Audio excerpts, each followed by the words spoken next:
Weather update చూస్తే వాయుగుండం తీరం దాటింది. బెంగాల్ దక్షిణ ఛత్తీస్గఢ్ మీదుగా ఉపరితల ఆవర్తనం కొనసాగుతోంది. రాగల 24 గంటల్లో కోస్తా జిల్లాలో విస్తారంగా వర్షాలు కురిసే అవకాశం ఉందని వాతావరణ శాఖ తెలిపింది.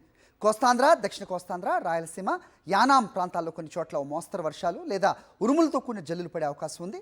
మత్స్యకారులు వేటకు వెళ్లకూడదని అధికారులు హెచ్చరిస్తున్నారు. ఇప్పటికే రాష్ట్ర వ్యాప్తంగా నైరుతి రుతుపవనాలు విస్తరించాయి.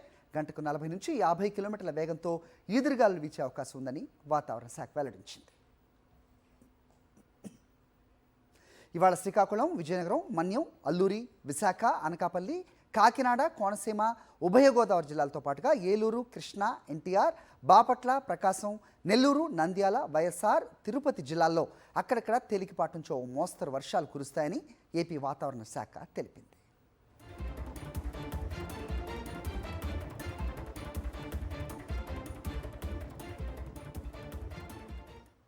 వెదర్ అప్డేట్ చూస్తే వాయుగుండం తీరం దాటింది. బెంగాల్ దక్షిణ ఛత్తీస్గఢ్ మీదుగా ఉపరితల ఆవర్తనం కొనసాగుతోంది. రాగల 24 గంటల్లో కోస్తా జిల్లాలో విస్తారంగా వర్షాలు కురిసే అవకాశం ఉందని వాతావరణ శాఖ తెలిపింది.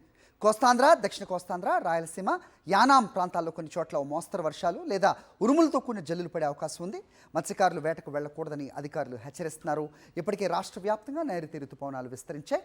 గంటకు 40 నుంచి 50 కిలోమీటర్ల వేగంతో ఈదురుగాలులు వీచే అవకాశం ఉందని వాతావరణ శాఖ వెల్లడించింది.